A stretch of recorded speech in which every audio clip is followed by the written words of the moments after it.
চেন্নাইৰ 19 বছৰীয়া মাহমুদ আকৰাম সঁচা অৰ্থত এক বিস্ময়।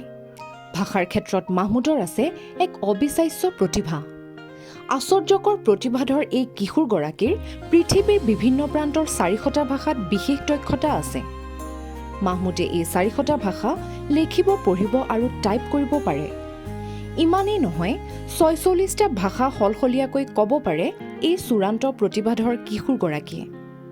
মাহমুদ আকৰামে ভাষাৰ এই দক্ষতা তেওঁৰ পিতৃৰ পৰা আহৰণ কৰে।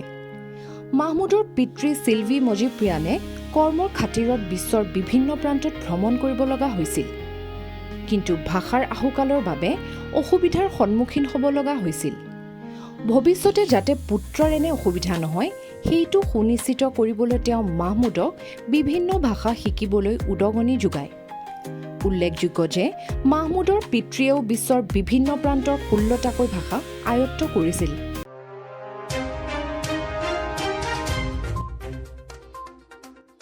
চেন্নাইৰ 19 বছৰীয়া মাহমুদ আকৰাম সঁচা অৰ্থত এক বিস্ময়।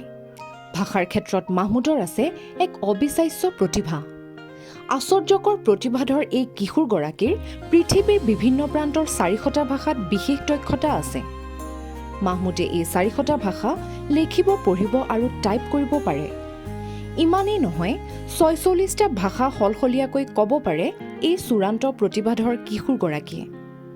মাহমুদ আকৰামে ভাষাৰ এই দক্ষতা তেওঁৰ পিতৃৰ পৰা আহৰণ কৰে। মাহমুদৰ পিতৃ চিলভি মজিপ্ৰিয়ানে কৰ্মৰ খাতিৰত বিশ্বৰ বিভিন্ন প্ৰান্তত ভ্ৰমণ কৰিব লগা হৈছিল। কিন্তু ভাষাৰ আহুকালৰ বাবে অসুবিধাৰ সন্মুখীন হ'ব লগা হৈছিল।